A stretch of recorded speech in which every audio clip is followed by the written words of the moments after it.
Cara, eu não sei nem como começar. Tem ideia de como começar? Começar começando, né? Então isso aqui pode ser um começo? Pode ser um começo. Acho Então que já é é um um começo. começo. Começa do início, como diriam os chineses. Os chineses diriam isso?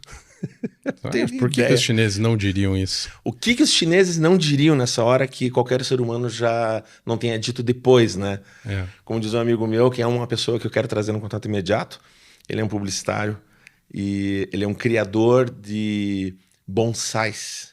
E tudo que se pergunta para ele, ele fala assim, bom, os chineses há 5.000 anos já falavam isso, aquilo outro. Então, imagino que os chineses diriam algo semelhante, né? Para você começar uma jornada, você tem que começar pelo primeiro passo. Ou seja, começa do começo. E começamos nós aqui, esse episódio que eu chamo de episódio especial, onde a gente atrevidamente está falando que estamos encerrando a nossa primeira temporada Sim. do Contato Imediato Podcast.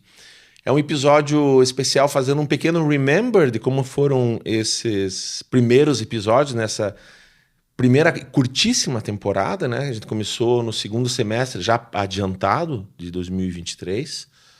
E nós demos um número para nós, que coincidentemente bate com o final do ano de 2023, que é quando estamos gravando esse episódio, que é atingir a marca dos 100 inscritos no YouTube. Nós temos um tanto menos do que isso no Spotify e um tanto mais do que isso no Instagram. Mas o YouTube é a nossa referência, né? Onde a gente consegue ver e ouvir e ver as pessoas e mensurar e ter mais comentários. Então é o nosso indexador. Então, hoje nesse episódio especial, Glauber conversa com Sérgio, Sérgio conversa com Glauber nesse final de ano, fazendo uma retrospectiva do Contato Imediato e sua primeira temporada. Sejam bem-vindos.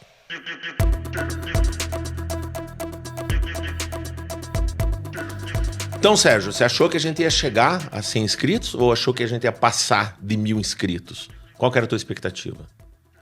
Então, cara... Deixa eu explicar um pouquinho aqui. Já vou interrompendo.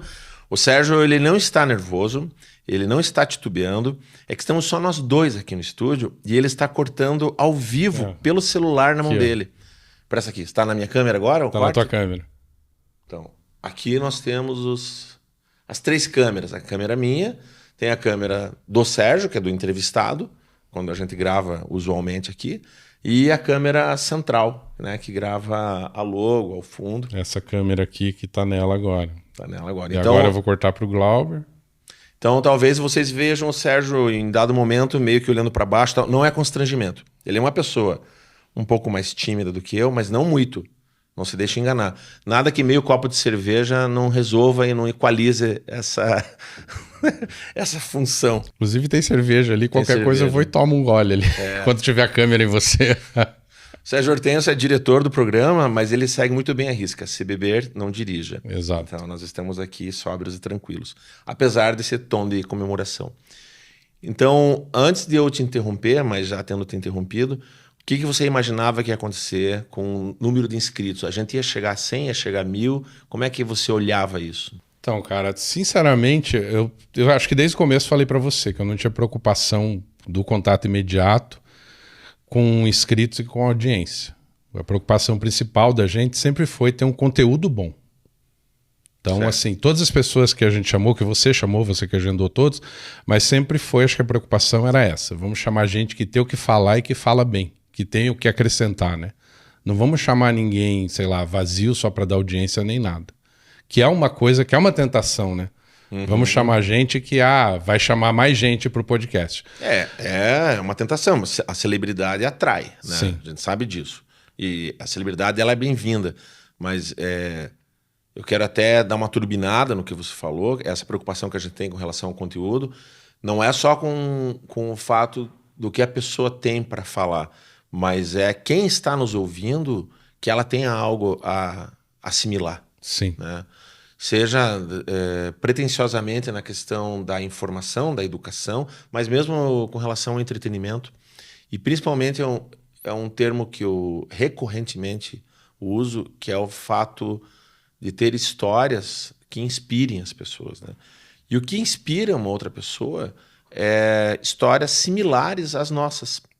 Então você pode assistir uma ficção científica, mas se você fizer uma correlação metafórica, né, fazer de uma forma analítica com relação às coisas que acontecem na tua vida, ou mesmo que você não faça, mas você sente que tem paralelos, mesmo que distantes, mas sensoriais, você curte aquilo, né? Sim. Você vivencia e aprecia aquilo. Então, realmente é uma busca pelo cuidado de quem nos escuta. Eu, às vezes, uso palavras repetidas, mas como diria Renato Russo, mas quais são as palavras que nunca são ditas? E uma delas que eu repito bastante assim, é o sentimento de gratidão e de respeito por quem nos concede o tempo da fala e da escuta.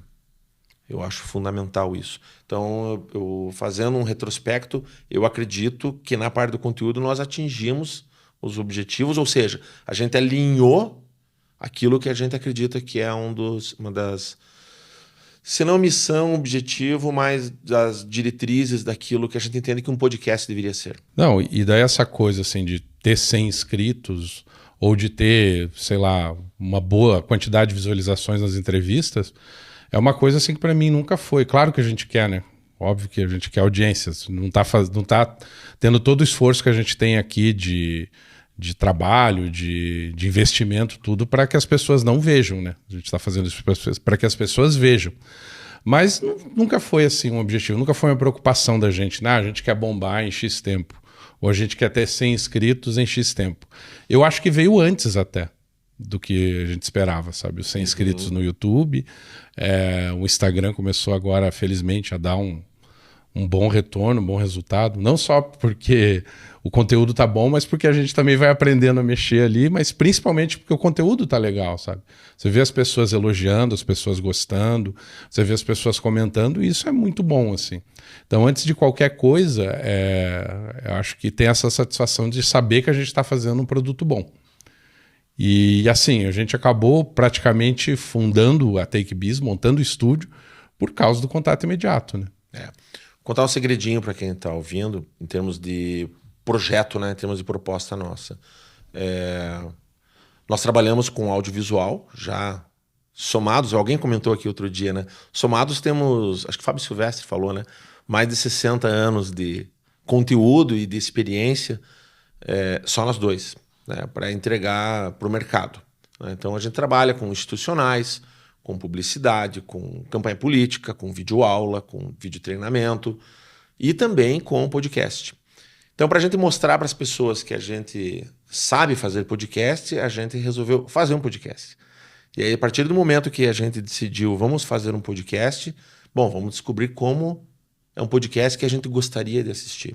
Então, a premissa foi essa. Esse é o segredo da nossa culinária. A questão dos números, realmente, ela vai conversar com os nossos objetivos, vai se alinhar aos objetivos, no momento que essa audiência qualificada, e eu considero a nossa audiência qualificada, já que eu considero que o nosso produto é qualificado, ela ganha em números e ganha em termos de relevância, né, e de importância para outras pessoas também, além daquelas que já estão acompanhando. E isso não tem outra forma de fazer funcionar, a não ser continuar fazendo, né? Continuar fazendo e em dado momento começar a impulsionar, no sentido de a gente patrocinar o próprio conteúdo, mas para isso a gente precisa da energia financeira, né? Que era a primeira razão de a gente construir um podcast, a gente oferecer o nosso trabalho, nossa mão de obra, o nosso expertise na narrativa audiovisual, né? No storytelling audiovisual. A gente trabalha já há algum tempo entre nós e com outros, né, no mercado, né? A gente é freela, autônomo, demandado individualmente, muitas vezes por um por outro, mas a gente resolveu fazer essa convergência de energia nesse formato de conteúdo pessoal mesmo, né? De poder proporcionar para as pessoas a condição técnica, estética, né, e funcional de um estúdio que atende à necessidade de muitas empresas e muitas pessoas com relação a essa comunicação interna, com relação a esse conteúdo.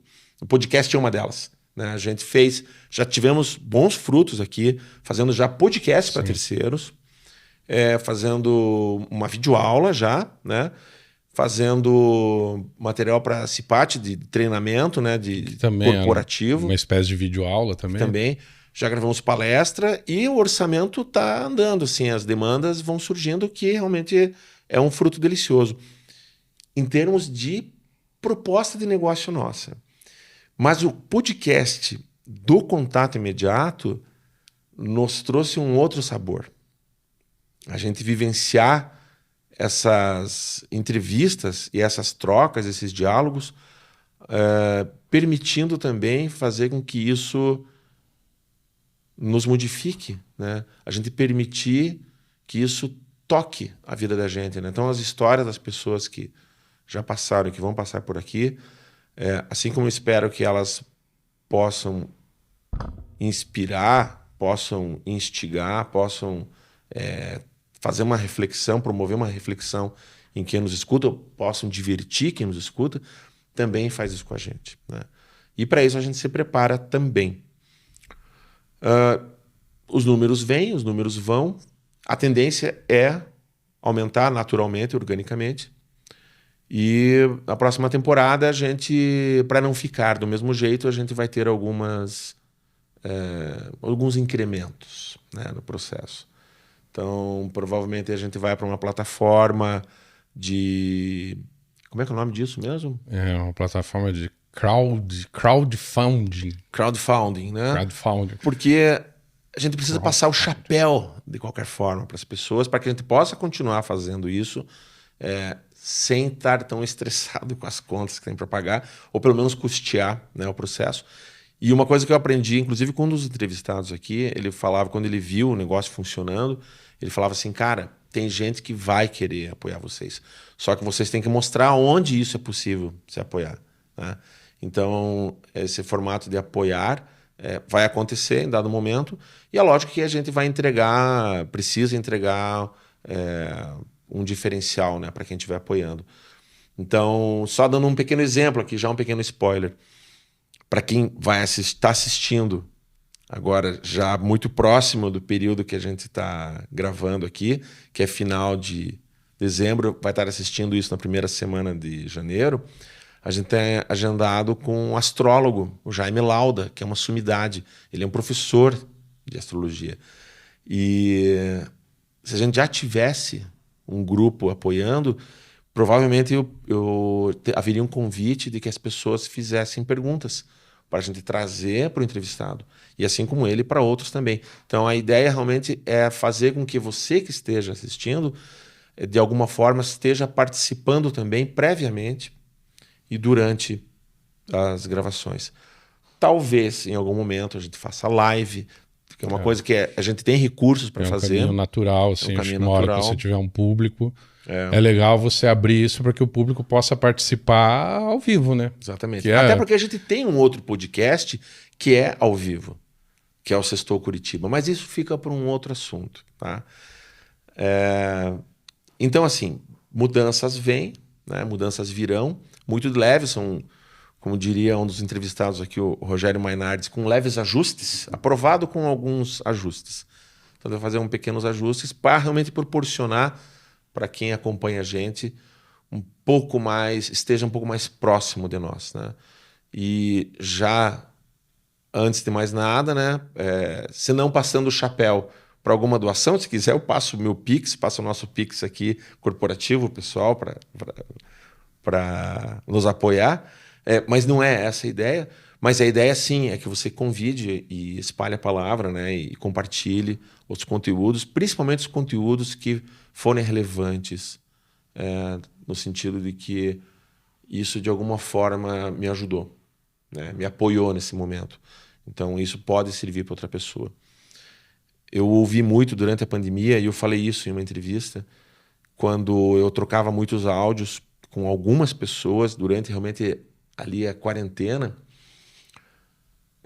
e algumas pessoas falavam assim, pô, Glauber, mas isso que você está falando para mim, eu acho que mais pessoas deveriam estar ouvindo. Então, tem esse core, tem esse objetivo junto. E é um objetivo extremamente honesto, extremamente corajoso, no sentido de estar o coração à frente, né? De proporcionar isso. Eu Não sei se o Sérgio concorda com tudo isso, ou se o teu negócio é só dinheiro, Sérgio Hortêncio. Como que é isso para você? Eu diria até que é o contrário, assim, porque claro que a gente quer fazer dinheiro, isso aqui é um negócio, tem uma estrutura aqui que se for colocar na ponta do lápis aí, acho que é um bom dinheiro investido, Sim. câmera, equipamento. Qualquer um que trabalha com isso ou que queira esse tipo de trabalho sabe o custo que é, né? O custo passivo, né? É bem grande. E não é uma coisa assim que foi construída da noite para o dia, né? Foi uns 3 anos sonhando com isso, né? Em ter essa estrutura, em ter um estúdio para poder atender o cliente. E aí, quando a gente, vamos precisar, a gente tem que aprender a fazer o podcast, então vamos fazer o contato imediato, né? Isso daí foi resultado assim, de várias experiências. E assim, a gente gosta de fazer, né? Tanto contato imediato quanto outros produtos que devem vir aí para frente, né? É só a gente poder ter como é que eu vou dizer, uma folga financeira para poder fazer mais coisas, porque ideias não faltam. Ideias a gente tem um monte, né? Ideia... Só que se a gente for fazer... Até quando a gente começou o contato imediato, a ideia era fazer 2 episódios por semana. Mas quando a gente... E aí também entra uma coisa que é culpa nossa, né? Quando a gente fez os 4 primeiros episódios, a gente vem dessa escola aí do cinema, da TV, da publicidade, você mais da publicidade, eu mais do curta-metragem ali, que a gente é muito perfeccionista, né? Então, o que acontece? A gente grava aqui, mas o material é gravado. Então, geralmente todo podcast é gravado e editado ao vivo. O nosso é editado ao vivo, mas a gente está gravando em todas as câmeras e o material está lá. Por quê? Porque depois, se a gente não gostar de algum corte, se a gente não ficar contente com alguma coisa, a gente vai lá e arruma, né? E isso daí foi uma coisa que acabou gerando um trabalho maior pra gente. Mas deixa o produto melhor acabado, né? É uma coisa que a gente também quer, obviamente, passar isso para os clientes, para quem for gravar aqui. Mas o que aconteceu foi isso. A gente ia fazer 2 episódios por semana, porque falando parece muito fácil. Você vai lá, grava 4 por dia e tá pronto. Mas não é só isso, gente. Você grava 4 por dia. Pode sair pronto. Geralmente os episódios saem daqui, mesmo a gente sendo chato e arrumando um cortezinho ou outro, às vezes querendo mexer alguma coisinha na luz de um convidado, que, putz, o cara tinha a pele mais clara, não sei o quê, então eu quero arrumar ali, corrigir um pouquinho mais a luz, não sei o quê. Mesmo isso daí a gente leva, sei lá, 3 horinhas para arrumar. Mas daí vem toda a parte que ninguém te conta. Que é assistir, separar short, separar o que vai ficar bom para você jogar no Instagram, para instigar as pessoas a verem o episódio, fazer thumbnail, escolher frame do convidado, escolher frame do Glauber que fica bom no thumbnail. Fazer a resenha. A parte da redação toda ali. Colocar o material no YouTube, colocar o material no Spotify. Cara, tudo isso é trabalho pra caramba, assim. Então, a gente acabou, não dá pra gente fazer 2. Pelo menos por enquanto não dá pra fazer 2 episódios do Contato Imediato por semana. E não dá pra gente fazer mais um outro produto que a gente queria estar fazendo, além do Contato Imediato, além do Sextou, mas sei lá, um podcast cinema, que é a coisa que a gente mais gosta e a única coisa sobre a qual eu me atreveria a falar pra uma câmera.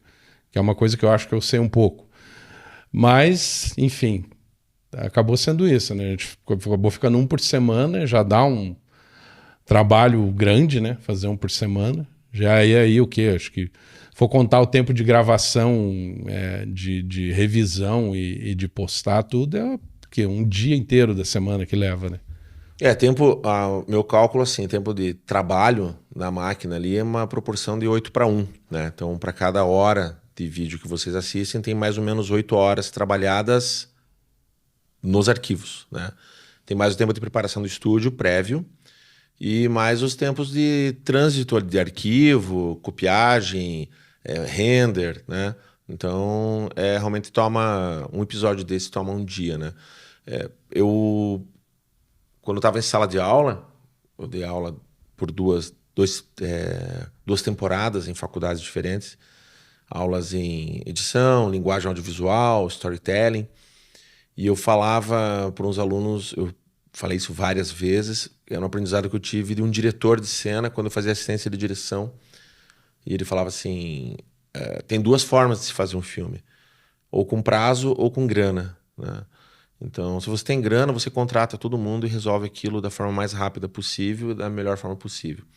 Eu quero resolver também da melhor forma possível, mas eu não tenho a grana, então eu preciso de prazo, né? Então, nós temos esse prazo. A partir do momento que a gente não tiver prazo e tiver a grana, ou seja, para a gente aumentar o tamanho do nosso braço, contratar outras pessoas, a gente consegue entregar o mesmo produto, com a mesma qualidade, mas num prazo menor, né? Então, a demanda energética ela é sempre a mesma. Não há segredo nisso, né? O capricho, né, que precisa ter. É uma coisa nossa, Sérgio. É uma coisa Sim. tua, é uma coisa minha, né? A gente olha, a gente nunca está satisfeito. Nunca. Né? Porque a gente sabe que pode ser melhor, a gente sabe que dá para melhorar o áudio, dá para mexer no compressor do áudio, dá para tirar o ruidinho de fundo, dá para mexer naquele brilho, dá para fazer aquilo ali, dá para corrigir um pouco o enquadramento, dá para fazer a montagem, ter uma outra dinâmica. Tudo sabe que dá para fazer, mas o público, de modo geral, nem enxerga, nem escuta aquilo que a gente vê e ouve, né? Mas o nosso respeito com o nosso trabalho, com quem nos acompanha, isso precisa fazer. E até porque quem nos contrata olha esse tipo de coisa. E assim, acho que é uma coisa até que como filosofia de empresa mesmo, né? Da gente estar montando um negócio, que está criando uma produtora que vai fazer podcast e vai fazer videoaula. Então esse é um dos nossos diferenciais, né? De ter esse cuidado de direção, de qualidade, de repente... Eu vejo... Para montar o estúdio, assisti muito. Eu não acompanhava podcast. Eu produzia um podcast que era itinerante, que de certa forma não tem nada a ver com isso. É muito mais complexo para fazer. Esse aqui é fácil de fazer perto do itinerante, né? Que é cada dia uma situação de luz, uma situação de áudio, enfim, aquilo lá foi um desafio e acho que até me incentivou, que é o Vinhos e Talks, e até me incentivou a querer montar o estúdio, né? Porque acho que a gente facilita muito a produção do podcast, para o convidado, para a gente, para tudo, né? Mas, enfim, tem essa coisa da gente de querer oferecer isso para o cliente, né? Ter esse diferencial. Vendo os podcasts, tem muita coisa feita, assim, não vou dizer assim, sem qualidade, mas com um olhar que a gente, cara, isso poderia ser melhor. Essa luz poderia ser melhor, essa direção de arte poderia ser melhor. O áudio, geralmente, a maioria manda bem, né? Porque acho que a exigência número 1 do podcast é que o áudio seja bom, principalmente porque, se você falar, na verdade, podcast, está se referindo ao que o pessoal escuta no Spotify, né? Ele pegou fama ali, né? Não. Mas ele pode ser vídeo também, né? Daí é o videocast, que é o que a gente está produzindo, né? Porque a palavra original, a etimologia do podcast é POD, é Personal On Demand, né? Sim. Então, em vez de broadcast, que seria televisão e rádio, né? O podcast é aquilo que você sozinho tem para você, né? No sentido de você ter alguém que absorve isso. E o áudio foi o primeiro caminho, né? Mas o vídeo, depois ele ganhou essa nomenclatura de videocast, né? Ou vlog. E agora até o próprio Spotify está incentivando as pessoas a colocarem vídeo, né? Sim. Então o que acontece? Você pode fazer um podcast só de áudio. Tem vários lá no Spotify que são só áudio e acho que nem... Você até mostrou um esses dias. Maravilhosos. Né? Sim, excelentes, porque para ouvir o conteúdo ali Não impecável, Viabilize, assim. Rádio Novelo Apresenta, o Projeto Humanos, são sensacionais e são totalmente estruturados no universo do áudio. Né? Sim. Mas agora o próprio Spotify está incentivando que você coloque vídeo. Tanto que foi uma surpresa pra gente quando fui colocar o contato imediato no Spotify.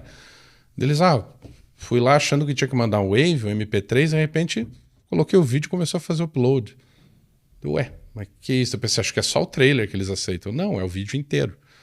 E a ideia deles acho que é que as pessoas comecem a assistir, porque hoje em dia é comum, a pessoa tá dentro do ônibus ali, assistindo no celular, né? Inclusive assistindo Netflix, assistindo seriado e tal. Então acho que eles foram nessa, né? Vamos colocar vídeo. E isso acaba sendo melhor pra gente até, porque como negócio, né? Porque vai exigir que as pessoas tenham que ter um cuidado maior. E ter um cuidado de áudio, você até consegue fazer uma produção de áudio sozinho em casa. Não vou dizer facilmente, não quero... como é que eu vou dizer? Não quero banalizar a coisa. Mas é mais fácil se produzir um áudio de qualidade em casa, sozinho, do que produzir um vídeo, né? Dá para fazer uma produção satisfatória, tomando alguns cuidados, né? Exatamente. Inclusive, a gente quer, em algum momento, começar a fazer algumas dicas, né? A gente já deu curso, já fizemos aula sobre isso. Se alguém tiver alguma necessidade, deixa um comentário.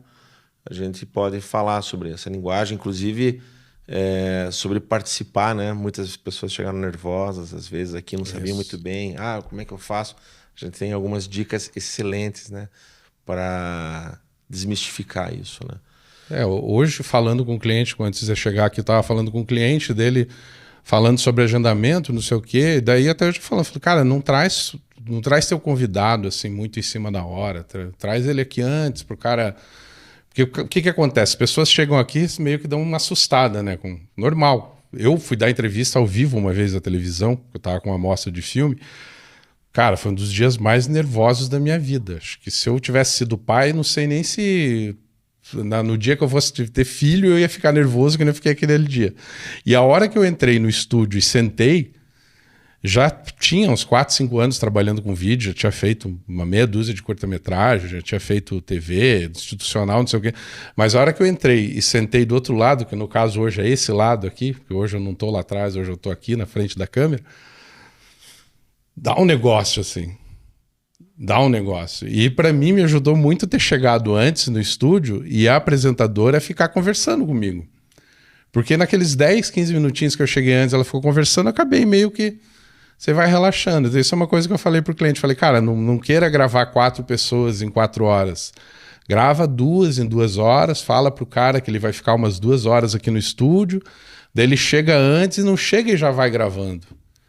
Deixa ele esquecer que ele tá aqui. A hora que ele esquecer que ele tá aqui, daí você começa a gravar. Eu até posso te dar o rec antes, que nem eu faço às vezes contigo. Tá gravando e tal. Aí você fica conversando com a pessoa, daqui a pouco a pessoa esquece que ela tá no estúdio da Take Biz gravando contato imediato. Para quem é um pouquinho mais inteligente vai entender isso. Para você falar bem em frente à câmera, você não precisa saber de algumas coisas. Como bem o Sérgio falou, você tem que esquecer outras coisas, né? E o serviço da desimportância, né? Eu não sou tão importante quanto a pessoa que está me assistindo. A pessoa que está me assistindo, ela é muito mais importante do que eu para ela mesma. Então eu tenho que entender isso. Sim. E o que é importante para ela? O que eu estou entregando em termos de informação. Então, assim como você na minha frente agora está concordando com a tua cabeça, eu espero que quem esteja nos ouvindo, nos vendo, pense, poxa vida, realmente isso faz sentido, né? E isso faz com que a gente, de alguma forma, evolua, né? É fato.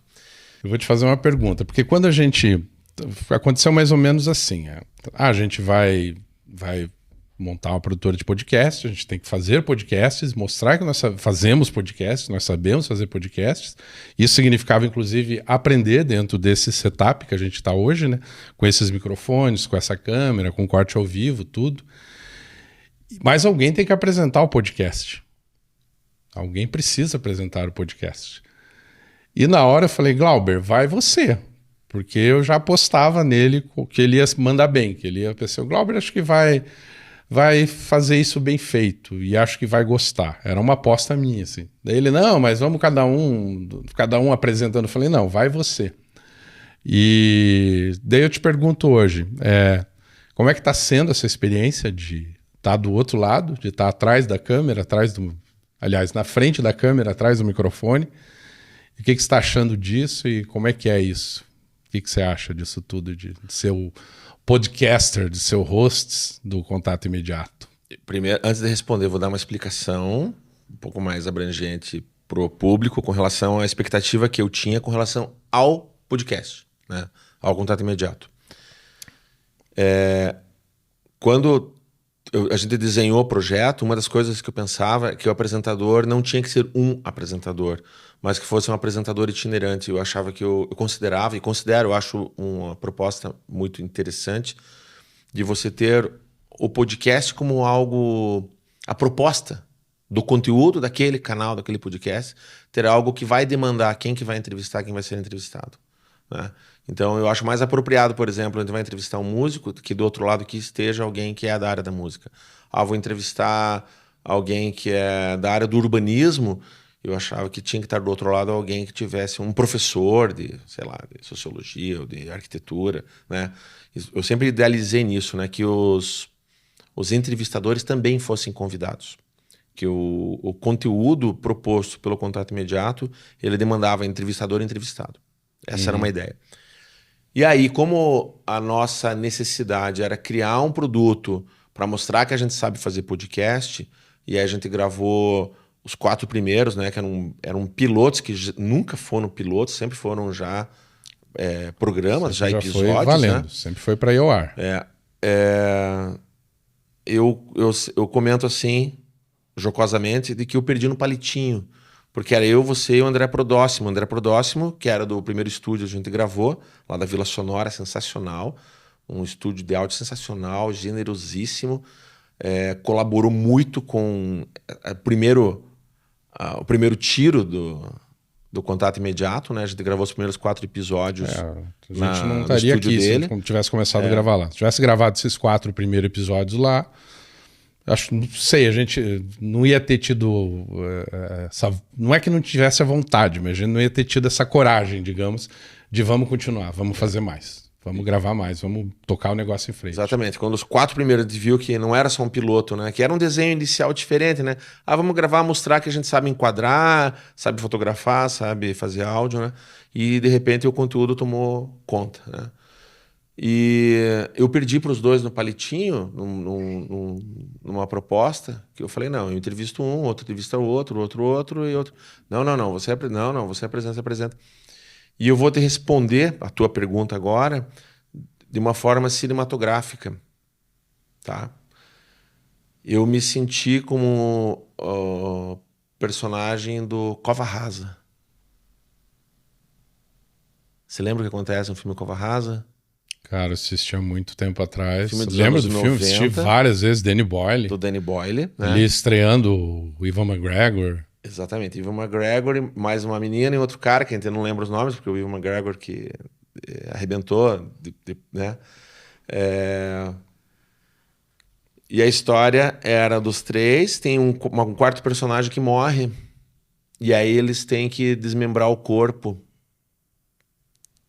e enterrar. Por isso que é cova rasa, né? Sim. E qual deles vai? Nenhum deles tinha feito aquilo na vida. E um deles perde no palitinho, né? Você lembra disso? Eu lembro Dessa mais situação? ou menos. Lembro. E esse era o primeiro ato do filme. É esse que acontece quando um deles perde no palitinho e vai ser o cara que vai desmembrar o cadáver e vai enterrar ele em cova rasa, sem querer, né? Que é onde eles vão ser descobertos ao final da história. E aquilo muda a vida do personagem. Os dois passam a temer ele, né? Que o cara tem uma potência que ele não sabia que ele tinha. Então, quando você se coloca numa situação não pensada e você se prepara para dar conta daquilo, algo acontece dentro de você. Então, o fato de eu estar frente à câmera demandou de mim inicialmente um estudo, né? O Sérgio aprova aqui, viva, de que eu me preparo, faço aquecimento. Quem me viu no trânsito hoje não entendeu, viu um cara fazendo aquecimento vocal, cantando a plenos pulmões, né? Fazendo aquecimento de voz. Cuido com hidratação, cuido com a questão sempre me observando com relação à postura, com relação a atos falhos, vícios de linguagem. Hoje eu estou num figurino mais despojado, me sinto muito mais entrevistado do que entrevistador aqui. Então, alguns recursos, né, o fato de usar esse óculos, não o outro que eu tenho, o fato de eu estar usando óculos, então você vai construindo essa persona para ser um modo que te facilite a você vestir algo para ter aquela desenvoltura. E isso volta para a tua vida. Isso é sensacional. Então, a partir do momento que eu me preparo para entrevistar alguém, que eu levanto uma pauta, que eu vou pesquisar, né? A gente entrevistou outro dia um policial rodoviário federal, né? Fernando. Você vai estudar isso, aí você vai descobrir o que é um projeto Visão Zero. O que é Visão Zero, né? Cara, aí você vai se informando e vai permitindo que aquilo vá permeando os teus entendimentos, a tua vida. Então, além do conteúdo que faz isso com a gente, o fato de eu me preparar para que eu tenha da pessoa que está sendo entrevistada o melhor dela nesse curto período, desenvolver uma escuta ativa, desenvolver uma qualidade ou buscar uma qualidade na escolha das palavras, né? Saber construir uma estrutura narrativa de começo, meio e fim, quais os pontos que têm que ser trabalhados. Tudo isso modifica a gente, né? A ponto de que é como se eu ligasse um modo Glauber entrevistador, Glauber apresentador, que ao final ele vai se desligando. Daí eu volto a falar rápido, num outro tom de voz, eu volto a ter uma outra postura, volto a ter... e vai voltando para os outros Glaubers, né? Sem entrar no campo da esquizofrenia, mas é isso que acontece. E junto com isso vem o prazer. Na verdade, isso acontece em qualquer profissão, né? O cara que vai trabalhar na construção civil, ou a pessoa que vai trabalhar, sei lá, na prostituição, alugando seu corpo, ela também, né? O cara que vai ser um líder religioso, o cara que vai ser um militar, o cara que vai ser um político, vai ser um professor, vai ser um cara que começa a se vestir daquelas energias e aquilo começa a mudar a vida da pessoa, né? Então, respondendo uma pergunta aparentemente simples, mas o conteúdo ele é relevante. E quem veio aqui à frente da gente, né, a gente já teve depoimentos pós-entrevista, o quanto isso mudou a vida da pessoa, não por nós, mas por estar aqui. Então, é um desafio? É difícil? Pode ser. É bom? Inevitavelmente vai ser bom. Então, estar frente à câmera é um trabalho que é muito legal. Como a gente conversou com a Cecília aqui, né? Eu perguntava para ela, né? Cecília, não é bom estar aqui frente à câmera? É uma delícia, Glauber, é uma delícia. E é porque tem que ser, como tudo aquilo que a gente faz na vida. Se eu virar um chefe de cozinha, cara, se eu não tiver prazer fazendo aquilo ali, eu posso preparar uma comida da qual eu não coma. Eu não gosto desse tipo de legumes, né? Cara, mas eu vou preparar aquilo com tanta energia, com tanto amor, que eu vou provar aquilo, eu vou saber que aquilo é bom, aquilo está correto, aquilo está saboroso, mesmo eu não gostando, usualmente não comendo aquilo no meu dia a dia. Sim. Né? Isso faz sentido? Você que é chefe de cozinha? Chefe ou tem coisas que você se recusa a fazer? Mas eu gosto... não sei, eu já fiz, eu já cozinhei profissionalmente para alguém por um tempo, na casa da pessoa, e eu já fiz, por exemplo, uma lasanha de berinjela. E berinjela é coisa com... Berinjela e chuchu são as coisas que eu mais odeio nesse mundo. Mas eu fiz. E dizem que ficou maravilhosa. Eu não provei. Mas foi bem isso que você falou. Tem que fazer o que eu preciso fazer para que esteja bom. Quem gosta de berinjela, prova aí. Tá boa a berinjela? Tá boa. Então beleza. Pergunta correta, eu já sei qual é a resposta, mas eu vou perguntar mesmo assim. Você fez e você não comeu. E você odeia berinjela. Você fez com raiva aquele prato? Não, de maneira alguma. Eu fiz com cuidado e fiz torcendo para que tá fazendo uma coisa que eu não gostasse, ou que não Exatamente. Era... Que aquilo fosse agradar quem queria aquilo. Né? Exatamente. Um dos sonhos assim que eu teria hoje assim, para o podcast, para o Contato Imediato, é a gente trazer pessoas relacionadas às mais diversas religiões.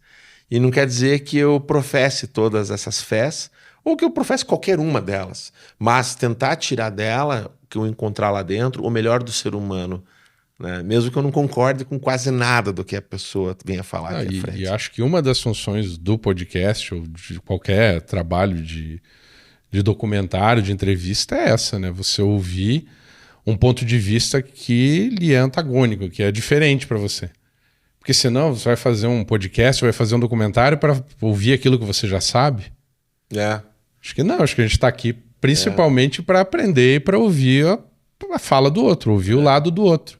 Tá um de cada lado aqui, tá cada um colocando o lado do seu conhecimento, da sua opinião, da sua verdade. Né? Se você vai concordar ou não, se aquilo vai mudar você a ponto de você concordar com alguma coisa, não tem problema. Mas o importante é que você ouviu e que você colocou isso para as pessoas que estão assistindo o material no YouTube, ouvindo no Spotify, ouvirem também. Né? E acho que isso é uma das coisas legais desse tipo de produto, e acho que por isso que o podcast acaba sendo atingindo tanta gente, né? Exatamente. As entrevistas, de modo geral, né? As entrevistas agradáveis, né? Os roda-vivas da vida, as provocações da vida, né? As Marílias Gabrielas da vida são sensacionais, né? No sentido de que quando atingem esse objetivo. Então é isso. A gente vai para uns finalmente, mas na verdade é meio que um ponto central quando a gente fala na construção narrativa de um longa-metragem, né? Que é aquele evento que acontece que poderia encerrar a história, acabar com o filme, e não, algo acontece que empurra o filme para mais um tanto. É o ET voando com a bicicleta, cruzando a lua, né? É o ponto central do filme ET. Para esse segundo momento, mas já com um tom de encerramento, né? Trazendo a gratidão, né? E um agradecimento assim mais do que especial, em primeiro lugar, a quem nos escuta, a quem nos acompanha, a quem realmente dá o seu tempo, cede parte do seu tempo para se ouvir através de nós. É meio metafísico, isso é arrojado, atrevido, muito presunçoso, bastante. Mas é um agradecimento, realmente, porque senão não teria sentido. E em segundo lugar, todos aqueles que já participaram, direta ou indiretamente, né, das gravações aqui. E nominalmente, né, trazendo agora para você um pedacinho de cada um, né? Eu vou citar cada um deles e a gente vai só trazer um pedacinho. E caso você não tenha assistido algum episódio específico, recomendo, convido que assista, né? Dentro do seu tempo, dentro da sua dinâmica. E sim, sempre que puder, compartilhe com aquele que você acha que pode ter algum proveito assistindo aquele conteúdo. Então, começar lembrando de quem? Dá um dos nomes aí que a gente entrevistou. Vamos pela ordem. Você que sabe. A gente não quer me comprometer muito com a ordem, porque vamos a ordem tentar ir ela pela ordem. Vamos tentar ir pela ordem. Então, eu não sei se eu lembro bem a ordem, não tem como eu abrir aqui o... Ordem do quê? Numérica? A ordem numérica, do primeiro pro último. Até acho que para não correr o risco de esquecer alguém, né? Do primeiro pro último postado, porque a gente não postou necessariamente na ordem da gravação. Não, do primeiro pro último postado, né? Tá. Fica também tem coisa aqui... gravada que ficou pro ano que vem. Tem coisa que ficou para abrir a próxima temporada. A gente vai mostrar um trechinho aqui também. E teve convidado que modificou a ordem de entrada por uma questão estratégica nossa, por predefinições nossas. Porque, como diria o inspirador Marcelo Taz, isso aqui não é uma democracia. Isso aqui é um podcast. Então, lembrando do primeiro, e você falava assim, o Glauber trouxe convidados todos deles. Não, justamente a primeira convidada é uma convidada sua, que é a Sol Costa Ribeiro. Assim, isso daí foi uma safadezinha minha, né? Como era a primeira gravação que a gente tinha num estúdio que tinha sido montado recente ali e tal. Então eu pensei, vou chamar alguém que eu me sinta bem de, inclusive, errar e ter que regravar. Que acho que até aconteceu, né? Aconteceu de a gente ter gravado um pedacinho, eu ir lá e falar, desculpa, mas a gente vai ter que começar de novo, né? 4 vezes aconteceu. 4 vezes. Porque a gente estava ajustando equipamento, estava ajustando uma série de coisas, nunca tinha operado uma mesa Atem, que é a mesa de corte, mesa de corte, que não tem nada do outro mundo assim, mas enfim, estava nervoso porque eu nunca tinha feito aquilo, e é uma coisa que a gente estaria fazendo ali com uma equipe de, 3, 4 pessoas, mas eu estava fazendo sozinho, né? Como ainda fazemos hoje, ainda faço sozinho ali a parte técnica, principalmente do contato imediato, porque é o Glauber entrevistando, então tem que ficar ali atrás. Então a gente chamou a Sol Costa Ribeiro, que é ela que eu faço o podcast itinerante, que é o Vinhos and Talks. Então eu falei, vamos chamar a Sol, que eu vou ficar à vontade de errar. E ela foi lá, foi maravilhosa, não ficou... Começamos 4 vezes e ela super de boa. Sim. E foi bem legal e o resultado ficou muito bom, né? Ficou. Eu quero enaltecer um pedaço dela que quando eu perguntava, ela que viajou o Brasil, né? E morou em várias cidades, né? E carrega um pouco da cultura dela. Dá uma acompanhada. E pessoalmente eu preciso te perguntar o quanto você tem da tua raiz lá, não digo nem da cidade que você nasceu, mas a sua raiz familiar, o quanto você carrega e o quanto você se permitiu se modificar vivenciando algumas culturas diferentes em cidades diferentes. Quando eu cheguei em Salvador, eu fui muito bem acolhida. Eu tenho amigos em Salvador para a vida. Eu tenho um grupo de amigas, inclusive, que eu fiz em Salvador, que a gente viaja todos os anos juntos. A gente viajou uma semana atrás, né? A gente estava em Foz. Eu morei em Salvador, morei em São Paulo, passei um tempinho muito pequeno em Minas e estou morando aqui em Curitiba desde 2019. Uma coisa que eu percebi depois de morar, né, em várias cidades assim diferentes, e assim, de fato, as culturas são muito diferentes, mas eu adoro isso, eu adoro aprender. Quando eu morava em Salvador, eu lembro que eu ia naquele Pelourinho, meu Deus, pelo menos a cada 3 meses eu ia lá e pagava um guia para o cara me contar a história, porque eu amava, eu adorava e tudo começou ali. Então eu aprendi muito, né, sobre o Brasil. Essas culturas diferentes, na verdade, elas me motivam, eu gosto bastante. Eu gosto de chegar aqui, eu lembro que logo quando eu cheguei aqui em Curitiba, eu morava numa casa e a vizinha falou assim, o meu piá entrou aí? E eu fiquei, né, meu piá? O que é piá, gente? Não te deram o glossário da cidade? Eu falei assim, eu bem, né, assim, sem saber mesmo. Eu digo, é o seu doguinho? Né? Eu falei assim pra ela, não, meu filho. A Sol Costa Ribeiro, né? É engraçado falar o nome assim, parece nome de árbitro de futebol, que é sempre 3 nomes, né? Mas a Solange, a Sol, né? Ela já é convidada para voltar futuramente para a gente falar especificamente dos vinhos e toques e outros projetos dela. Ela tem, como é que é? Ela tá com um empório agora, de né? produtos Um nome tão bonito, importados, vinhos, queijos, cafés, enfim. Ela é uma empreendedora Só coisa sensacional. maravilhosa. Assim. A minha ideia é trazer ela, em qualquer momento ela pode vir, mas principalmente ali no mês de março, que fala muito da mulher, né, do empoderamento feminino, ela é um bom exemplo, assim, ela é sensacional. Depois dela, naquela primeira leva ainda, que eram aqueles pseudo-pilotos, porque realmente viraram programas, naquele dia, inclusive, a gente agendou de uma forma que foi exatamente ao ar, aqueles 4 primeiros, naquela ordem, eu não lembro. Foi... Mais ou menos. Não foi, acho que exatamente na mesma ordem. Ó, tá vendo? Mas falando a ordem que foi ao ar, o segundo foi o Felipe Kuchansky, né? Felipe Kuchansky, um preparador físico, professor de educação física, especialista em calistenia. Cara, uma conversa pra lá de divertida, irreverente e das coisas que eu mais gosto, né? Desmistificadora. Para o Brasil, muitas coisas foram adaptadas. Primeiro, teve aquela... Você já viu na praia ou aqui na praça aquelas estações de banco que eles colocam cromada ali? Uhum.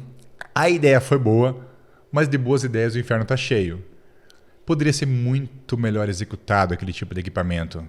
Muito mais acessível para uma criança, para um idoso, ou realmente para quem quer aumentar a performance em calistenia. Faltou ajustes, faltou um profissional da educação física orientando a construção daquele equipamento. Faltou um profissional de educação física que trabalhe com calistenia, ajudando a fazer aparelhos de calistenia. Hoje eles investem, o dinheiro público fica investido em academias de velho, sabe aquelas academias de terceira idade que eles chamam? Galera, aquilo é um padrão que funcionou muito bem na China. Funciona muito bem na China. Por quê? Porque existe uma lógica de idade e exercício físico. Até o idoso chinês estarem fazendo aqueles movimentos. Não adianta você colocar isso aqui e pensar que o idoso, aleatoriamente, vai chegar na praça e vai conseguir fazer os movimentos de forma adequada, vai conseguir fazer sentido naquilo ali. Porque um dos exercícios que tem lá é você ficar sentado e ficar simulando quase que um leg press inclinado. Uhum. Daí você pensa, não é mais válido ter um acompanhamento profissional e esse idoso fazer um agachamento livre com o próprio peso corporal? Mas ele é um idoso e tem suas limitações, ali é mais fácil. Mas é só você adaptar. E a vida não é fácil. Eu não quero o exercício não é para facilitar. O exercício é para deixar a tua vida mais fácil depois. O exercício ele tem que ser exigente. Tem que ter um sentido. Sabe? Porque é difícil. Cara, mas ninguém falou que é fácil, ninguém falou que é prazeroso. Aquela galera que fica assim, nossa, eu amo treinar. Não sei o quê. Cara, não. É desconfortável. E você pensa assim, estudos comportamentais que falam sobre a prática do exercício físico mostram que quase 80% do seu ano vão ser dias merdas, cara, de treinamento. É quando você vai estar muito cansado, você vai estar muito fadigado, você não vai querer treinar. Mas é nesses dias que você vai ter a constância, é nesses dias que você vai ter um treino mais regenerativo, é nesse dia que você vai manter o crescimento muscular, vai manter o teu emagrecimento. Essa é a ilusão que a gente vê nas mídias sociais de essa galera super felizona treinando. Cara, a probabilidade de você parar de treinar porque você vai ficar desmotivado ou coisa do tipo, é muito alta. Depois dessa presença do Felipe, o episódio seguinte foi com uma empresária também, mostrando a força feminina, com a Débora Pascucci. Ela é sócia proprietária da Tribus Engenharia, Soluções em Engenharia, e o grande carro-chefe dela, da empresa dela, é trabalhar com usinas fotovoltaicas, a famosa energia solar, né? Instalando para residências e para empresas. Uma forma de se economizar, né? Investe bastante agora e ganha muito a longo prazo. Só para trazer um resuminho aqui, seria o equivalente a você gastar 5 anos da conta de luz da tua casa para um produto que vai durar 25 anos. Então você tem uma rentabilidade 5 vezes maior. Ela vem falar bastante disso, bastante dessa parte técnica, mas tem a parte humana. Quando eu pergunto para ela, durante a faculdade, se ela já sonhava em trabalhar com isso, tantos anos atrás, e ela trouxe uma resposta que eu considero extremamente inspiradora. Quando eu entrei na faculdade, no meu primeiro ano da faculdade, eu tive um professor que ele fez a turma fazer uma cápsula do tempo. E daí, nessa cápsula do tempo, ele pedia para a gente escrever uma carta de como a gente gostaria de estar depois de 5 anos de formado. E eu lembro que nessa carta eu coloquei que uma das coisas que eu gostaria de trabalhar... bom, eu me formei já faz algum tempo. Não precisamos entrar nesses detalhes também. Sim. Então, eu lembro que eu coloquei que eu gostaria de trabalhar com dessalinização da água do mar. Porque era uma coisa que estava começando a ser falada. Isso ainda não entrou forte no mercado brasileiro, porque o Brasil, né, a gente tem bastante recurso de água, enfim, principalmente água doce. A gente não precisou ainda recorrer a isso para conseguir ter água. Mas é uma realidade já bem difundida em outros países que não tem tanto recurso. Uhum. E daí depois, enfim, depois de muito tempo, eu já trabalhava numa empresa que mexia com essa parte de energia solar. E daí, de repente, no meio da pandemia ali, eu sempre tive vontade de abrir o meu próprio negócio e eu achei que era hora de eu alçar novos voos, né? Depois de falar com a Sol, com o Felipe e com a Débora, a gente teve já de cara uma terceira mulher nesses 4 primeiros, que foi uma professora de música, uma pianista, uma musicista corporal, que é a Andresa Prodóximo, que tem uma escola de música. Ela é engraçado, né? Ela é extremamente, virtuosa no que faz. E como muitos virtuosos, quando é demandado para um outro espaço, né, saindo da sua zona de segurança, revela parte da sua timidez, né? Ela foi super tímida na conversa, né? Extremamente generosa, com uma bagagem tão nova e com uma bagagem incrível sobre o universo que ela transita muito bem, mas extremamente acanhada e com aquela humildade que você pensa assim, não, cara, e ela é humilde mesmo, né? Porque você conhecer de música, você entender o teu corpo como um instrumento musical e usar isso num projeto educacional de alfabetização musical, né? Além dela participar de grupos de percussão corporal e tudo mais, ela tem essa vocação da educação, né? Da parte pedagógica. E não só isso. A conversa ela chegou em dado momento a ser quase transcendente com relação a uma experiência que ela teve num evento dedicado a uma pessoa que já tinha falecido. Bom, Fernando Barba, ele foi o fundador do grupo Barbatux. Ele faleceu já? Ele faleceu. Ele teve... Em 2017, ele descobriu um tumor no cérebro. E, enfim, ele fez a cirurgia de retirada, ele teve sequelas, enfim. E faleceu.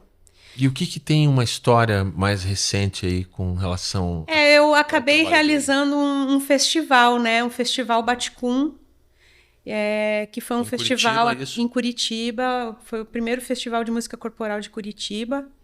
E foi em homenagem ao Barba, né? O festival era para acontecer em outubro. E aí, por conta das eleições e tudo mais, mudei a data para novembro, final depois do feriado ali, do meio de novembro. Marquei, vou marcar aqui dia 19 de novembro. O grupo Barbatuques fazia parte do festival, eles iam fazer encerramento, mas só tinham em novembro disponibilidade para fazer a abertura. E aí, marcada a abertura tal, chegou dia 19 de manhã, eu fui abrir ali o celular para ver aquelas lembranças de rede social e tudo mais. Tava lá, 19 de novembro de 2016, foi o dia que eu conheci o Fernando Barba. E 19 de novembro de 2022 foi a abertura do Festival Baticum com o show do grupo Barbatuques. Sem entrar num viés espiritualista, é difícil não entrar nesse viés espiritualista. É difícil. Mas entrando num viés da musicalidade, eu diria que isso é uma maravilhosa, uma reverberação, sabe? De um eco, assim, de um processo que é iniciado e aquele som que continua depois que todo mundo já parou. Ainda aquela musicalidade vai para frente. Se me permite essa leitura. Nossa, é perfeito isso que você falou.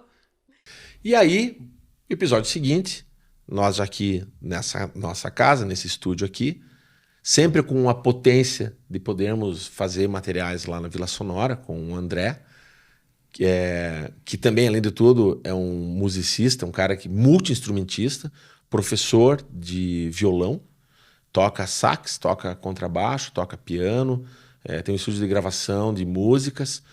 Inclusive, eu tenho um projeto com ele de aulas para quem quer aprender a tocar violão, né, em plataformas, que eu cuido da parte da produção audiovisual. Então, numa parceria incrível, também tem esse olhar sobre a música e sobre o audiovisual, né, um cara da música, né? Mas temos o estúdio lá à disposição. Mas vindo para cá, a gente teve um grande convidado de cara, porque... Por que eu digo que é grande? Porque o cara, eu não sabia definir quem ele era. Hernani Buchmann. O Hernani Buchmann é uma daquelas pessoas que faz tanta coisa na vida, já fez tanta coisa na vida, e continua fazendo, e deve continuar a fazer, em áreas diferentes. Algumas delas correlatas, mas diferentes. Eu queria trazer aqui, eu falo isso na entrevista, o escritor, a porção escritor. Ele foi publicitário, cronista esportivo, jornalista, advogado, presidente de clube de futebol. E eu queria só o escritor. Fã do Bergman. Cinéfilo, fã do Bergman. Viu todos os filmes do Bergman, que inveja. Isso já é algo incrível. E eu queria só trazer o escritor. E por que o escritor? Porque ele escreveu até esse momento 21 livros. E nesse instante, ele é o presidente da Academia Paranaense de Letras. Então ele é um imortal. Tivemos um imortal entre nós, né? E ele foi tão generoso com o tempo dele, contando a história dele, que até esse momento é o nosso episódio mais longevo, no sentido de duração. Ele tem 2 horas e 15, de um total de 2 horas e 40 de fala. A gente não estava preparado para tudo aquilo. Então tem um gap no meio que eu vou contar aqui o segredo. Eu tive que parar e pedir uma trégua para ir até o banheiro, porque... Cara, eu não consigo assistir um filme mais inteiro de 1h30 sem dar um intervalo. Vou escolher o filme pela duração. Pela duração. Mas a generosidade do Hernani foi tão sensacional. E ele contou histórias assim que eu jamais imaginava.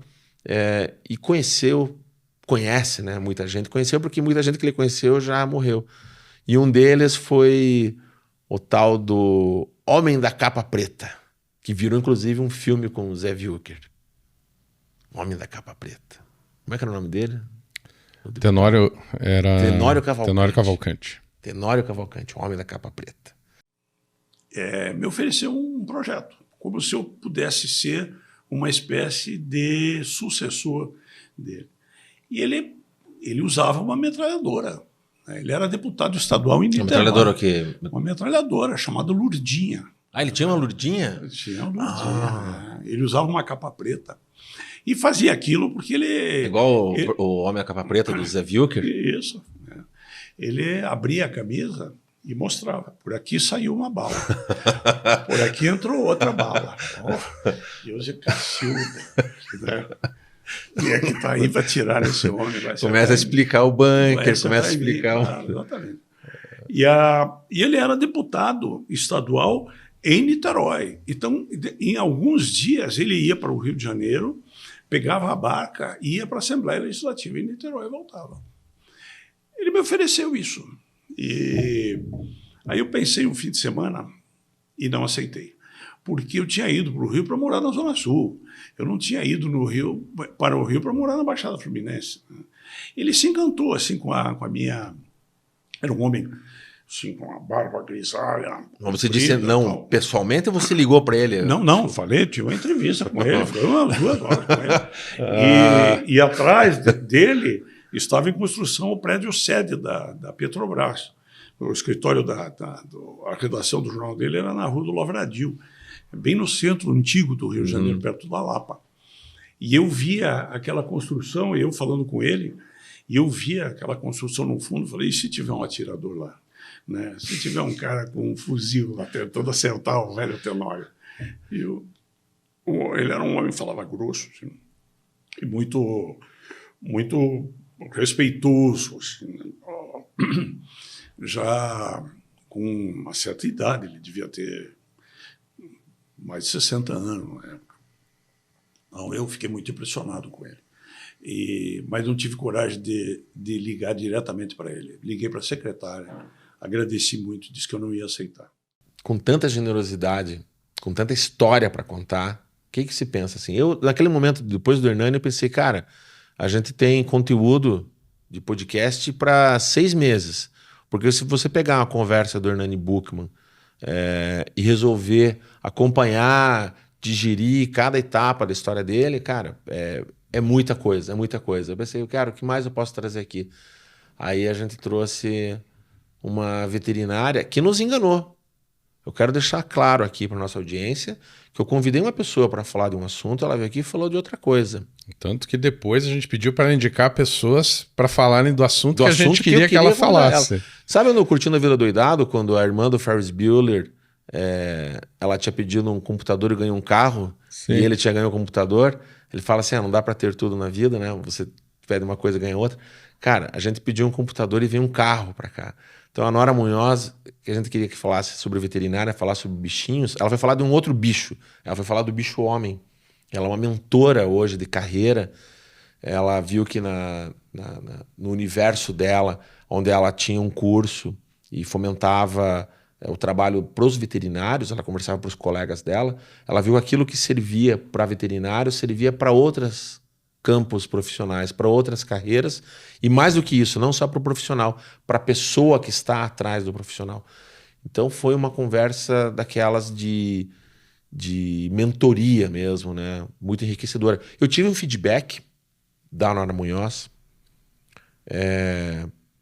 que foi muito interessante. A pessoa me escreveu em lágrimas, agradecendo o fato de eu ter proporcionado assistir um conteúdo daquele que modificou a vida da pessoa. Eu não sei exatamente por qual fala da Nora ou se é pelo conjunto da obra, mas talvez seja por essa fala. Eu descobri que nós temos um chamado aqui na Terra. E parte do nosso chamado, que é chamada Missão 3, é o nosso servir. E o servir, ele é o único, Glauber, que muda e amplia conforme a vida. Os demais chamados, eles são fixos. A gente veio para aprender aquilo e vai sair de -1 disso para 7, 8.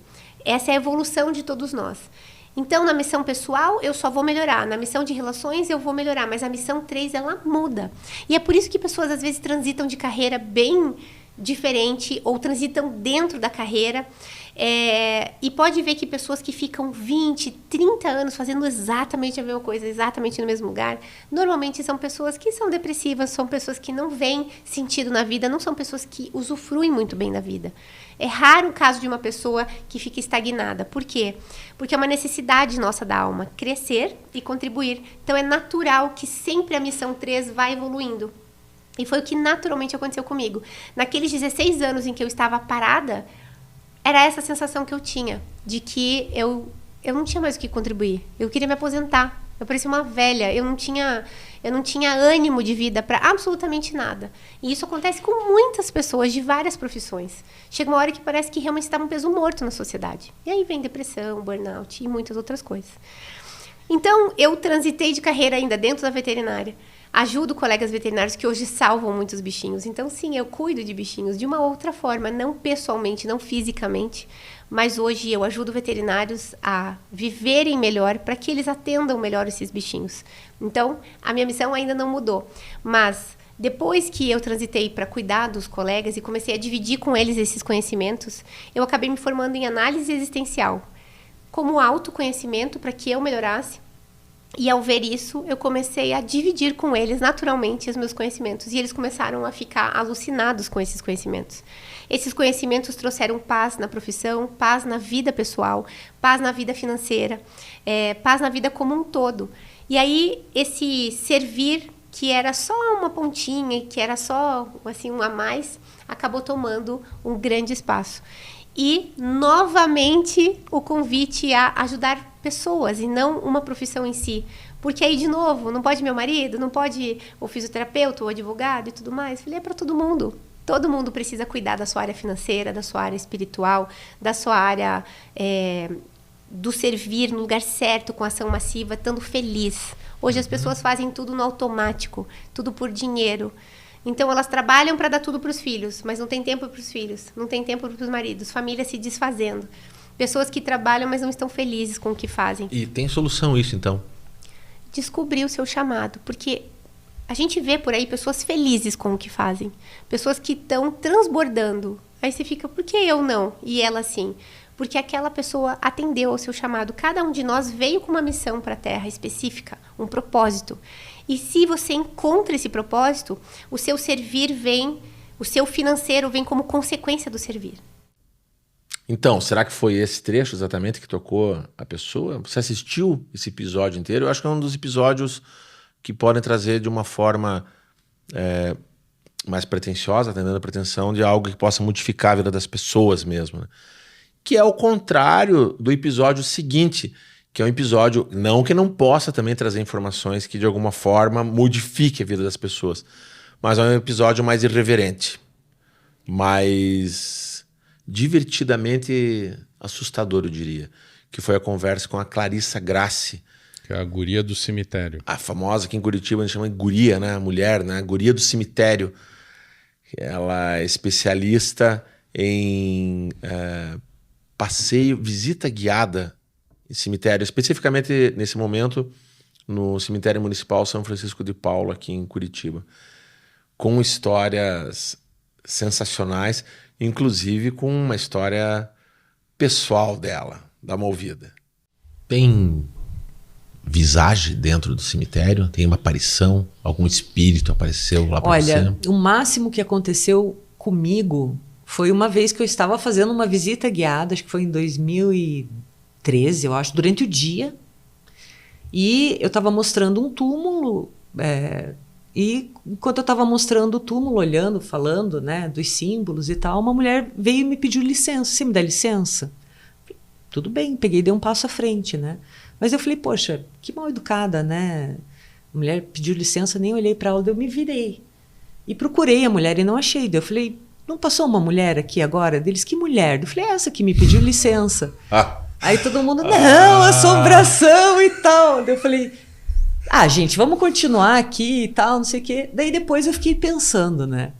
Poxa, ela me pediu licença, tá tudo 10, né? Se fosse para ser algo do mal, ela teria posto o pé no meu caminho, sei lá o que aconteceria, mas se o além tá pedindo licença para poder passar, significa que de certa forma eles devem estar pelo menos um pouco satisfeitos com a visita. E se a gente tem um papo falando do mundo dos mortos, não necessariamente dos mortos, né, mas o mundo da cidade dos mortos, que é construída por vivos e não por mortos, a gente vai falar dos vivos que vivem meio que mortos mesmo, meio que zumbizando, né, os homens e suas dificuldades em assumir a sua masculinidade saudável, que era uma coisa que eu não tinha muito conhecimento. Mas veio o Tônio Luna, um psicólogo, um contador de histórias, um cara sensacional, que veio nos agraciar com bastante entendimento sobre isso, falando um pouquinho da masculinidade tóxica e da masculinidade saudável. Sim, tem diferenças. Vê se você concorda com isso. E aí, entrando no tema, masculinidade, masculino, o que é ser homem? Também é uma construção. Né? As pessoas mais interessantes que eu conheço, Contato Calhares, por exemplo, que foi um estudioso, já falecido, um estudioso da alma, da psique humana, ele dizia, não sei. Isso é uma construção. A gente está construindo aqui. E normalmente a gente constrói isso porque a gente se antepõe a um outro lugar, que é o lugar do feminino. Né? Então as duas coisas se contrastam. Ser homem, ser mulher, o que é, como a gente constrói isso, a gente vai inventando com o tempo e vai reaprendendo. Agora, existe sim uma masculinidade saudável. E ela também é um contraponto com aquilo que a gente passou. Enfim, que há 5 anos a gente passa na face da Terra, que é essa masculinidade tóxica ou a masculinidade agressiva ou xenófoba, ou enfim, que se perde nesse processo e está muito mais a serviço da destruição do que da vida. Tá? Então a gente pode pensar assim, a masculinidade saudável é algo que está visando a construção, que consegue vencer essa agressividade intensa e constrói algo saudável em uma direção melhor, ou uma masculinidade tóxica, machista, e a masculinidade tóxica machista não é só dos homens, isso precisa ficar bem claro, né? É de homens e mulheres. Ela visa muito mais em vez de eu construir, eu preciso destruir esse outro para que eu possa assumir esse lugar. Eu preciso categorizar, eu preciso diminuir, eu preciso dar nomes, eu preciso acabar com uma forma de poder se pensar para que eu possa assumir um lugar. A masculinidade saudável é uma construção coletiva, juntos. É o que a gente está fazendo aqui agora. E se a gente fala da mente humana, a gente também... Sabe como eu estou me sentindo aqui, Sérgio? Eu estou me sentindo igual aqueles episódios dos Simpsons, quando eu vi o Clyde Bruckman. Era Clyde Bruckman? Aquele, você me conhece do episódio tal e tal e tal, né? Clyde Bruckman. Que ele vinha com os especiais dos Simpsons, né? Esse é o 100º episódio dos Simpsons. Daí vinham os melhores momentos, né? Tipo, não que a gente esteja fazendo isso aqui, mas a gente não queria gastar dinheiro produzindo mais um episódio, então vamos fazer uma coxa de retalho para encher a temporada. Parece que é isso, né? Mas na verdade, assim, a gente enrolou tanto para fazer esse episódio porque ele dá trabalho pra caramba, né? Porque a gente tem que agora, de novo, buscar os trechos que a gente está citando, né? Assistir de novo, com muito prazer, mas tomando bastante tempo, assim. É muito mais fácil botar uma pessoa para falar aqui, fala e põe já no ar. Sai o material pronto, não tem nada, mais uma horinha ali revisando. Fazem, né? As rádios fazem isso, né? É. Então, dado esse pequeno intervalo, o nosso próximo entrevistado foi alguém que eu conheci pessoalmente muitos anos atrás, enquanto um cara que trabalhava com desenvolvimento de sites. Ele fazia ripagem de vinil para MP3 antes do Napster, antes de haver os streamings, quando as pessoas queriam preservar, né, transformar em CD os vinis que tinham em suas casas. Ele era um cara que naquela época vinha conversar comigo sobre tarô, sobre Aleister Crowley, sobre coisas, rosacrucianismo, e eu não sabia que eu tinha na minha frente, já naquela época, um cara que tinha, além de ter um conhecimento gigantesco, acabou virando uma autoridade no assunto. Ele é um mago, né? Eu gosto de chamar ele de bruxo, né? Mas ele é um mago, basicamente um alquimista, né? Alguém que sabe transformar através das... É tão difícil nominar isso tudo, né? Mas das energias. Eu tenho muitas dúvidas sobre esse campo, né? Poucas certezas. E ele, ao contrário de mim, ele tem muita versatilidade sobre tudo. Então ele tem desenvoltura e estuda e compreende o processo oracular através do tarô, através da cabala, através do mapa astral, através do I Ching, através das runas, o que quer que seja. E ele fala de tudo com muita propriedade, além de ser um cara extremamente inteligente e um ótimo contador de histórias. Veja só. Na realidade, assim, a maior parte das pessoas tem dificuldade até com uma receita simples.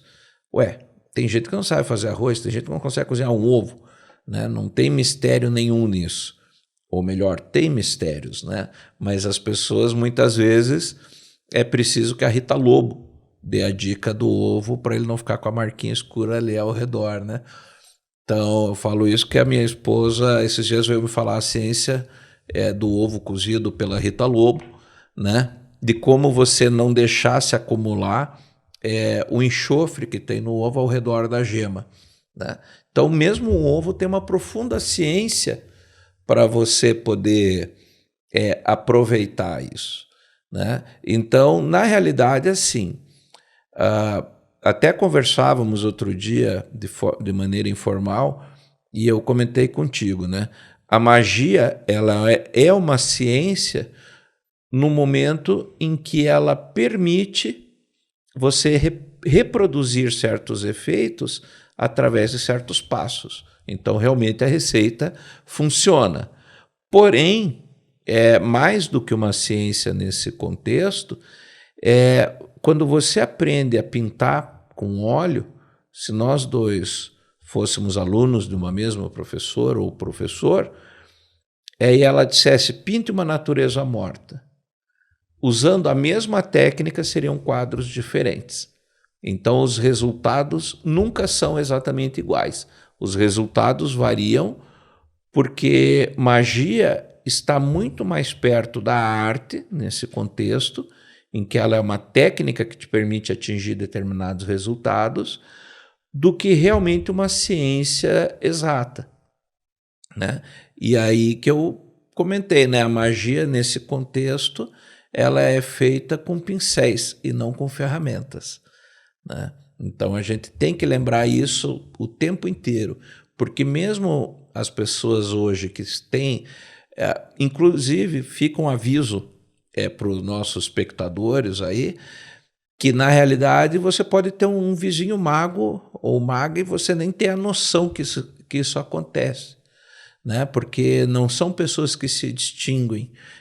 Existe muito mais pessoas ligadas ao ocultismo e à magia do que a gente imagina num primeiro momento.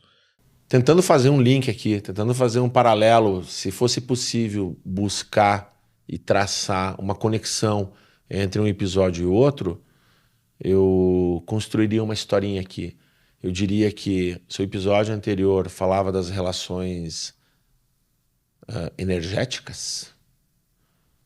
O nosso próximo convidado fala das relações de negócios, das pessoas que transitam com outras pessoas via negócios. A pessoa que eu pessoalmente conheço como a pessoa mais bem relacionada, com um network incrível e que casualmente, ao longo da minha carreira profissional, ele já costurou comigo pelo menos em 4 oportunidades, em 4 projetos diferentes para 4 clientes diferentes. Uma pessoa extremamente bem relacionada, um cara que sabe montar um time e sabe atender um cliente e sabe o que precisa para que a comunicação, as necessidades de um cliente sejam atendidas. Então, especialista em marketing, Rogério Mainardes. Até o meu grande amigo Ziraldo diz que existe 2 coisas. As pessoas nascem com um talento, mas às vezes não têm a vocação. A vocação é o chamado. Então, quando a vocação chama e você tem o talento certo, acontece o sucesso. Muitas vezes você tem talento para alguma coisa, mas o chamado é para outra coisa. E muitas vezes você é chamado e não tem o talento para aquilo. Então, esse encontro, quando a vocação encontra o talento, você é chamado para algo que você gosta, que você tem a capacidade, né? Aquilo que está dentro de você se solta, sai, né? E comigo aconteceu isso com relação ao positivo. Muitos momentos, muitas campanhas, muitas ideias, e você trabalhou em várias delas, elas vinham como o chamado, me colocaram numa função, que eu começo lá como relações públicas, e eu adoro conversar com pessoas, eu adoro me relacionar com pessoas, conversar, ter interesse. Eu acho que aprendi a ouvir bastante na minha vida, que é mais você ouvir do que falar. Eu ouço as pessoas, eu ouço, né, para o interesse até que eu tome uma posição. E aí, quando eu tomo essa posição, eu vou para executar aquilo que eu vou ser capaz de me responsabilizar, até o ponto de dizer assim, eu vou fazer isso. A determinação surge aqui, né? A perseverança surge. São valores que estão dentro de você, que quando você diz assim, poxa, eu vou fazer isso, Eu vi que é legal fazer isso, é isso que precisa a sociedade, a empresa, o negócio, ou eu mesmo. Então você determina e vai fazer. Com tanta autoridade, tanta história, né? História de vida, tantas relações, tanta bagagem, tanta informação, eu senti necessidade da gente ter um entrevistado, uma entrevistada, no caso, com uma outra pegada. Uma pegada divertida, uma pegada sensacional, com uma energia, com uma luz. Sérgio, se você não tivesse com essas luzes acesas aqui, com toda a tua direção de fotografia, toda a tua direção cênica, eu trazia ela brilhava aqui na frente. Eu acho que Cecília Comel. Acho que o papo mais animado que teve aqui. Até o momento, sim. Então, o papo mais animado, mas com a maior quantidade de gargalhadas que eu vi e mais pra cima de todos. Nossa, assim. Pensa numa pessoa de bem com a vida, pensa numa pessoa feliz, uma pessoa que inspira. Se você precisar, de algum momento, só ver alguém feliz e que isso vai te fazer feliz, cara, assista essa conversa com a Cecília Comel. Dá uma olhadinha nisso. Além do que ela é uma pessoa extremamente séria, né? Ela é feliz, mas ela é séria. Ela é quase contraditória nisso, né? Veja se você me entende acompanhando isso. E teve uma hora lá de oração que o padre Reginaldo falou assim: agora eu quero que vocês façam um pedido, e eu nunca peço nada pra mim, Glauber. Porque eu sou muito feliz de verdade, graças a Deus. Eu sou uma pessoa feliz mesmo. Felicidade são momentos, mas eu tenho momentos de tristeza. A minha vida é abençoada, graças a Deus. Eu sou uma pessoa feliz. E eu não peço nada. Eu falei, já tenho muita coisa boa, não preciso nada. Eu só peço a saúde da minha mãe, do meu marido, pros outros. Mas daí aquele dia eu falei, não, eu vou pedir então. Ele falou assim, peça uma coisa que você acha impossível. Eu peguei, me ajoelhei e falei assim, eu gostaria muito de voltar pra TV aberta. Mas se for pra fazer coisa boa, se for pra passar vergonha, não precisa. Já negociou ali. Já negociei. Se for pra passar vergonha, não precisa. Só se for pra fazer sucesso e pedir. Aí logo depois eu fui pra Aparecida com meu marido. E lá me ajoelhei de novo e pedi. Falei, ai, Nossa Senhora, se for possível, eu queria voltar pra TV aberta. E logo depois eu viajei pra Fátima.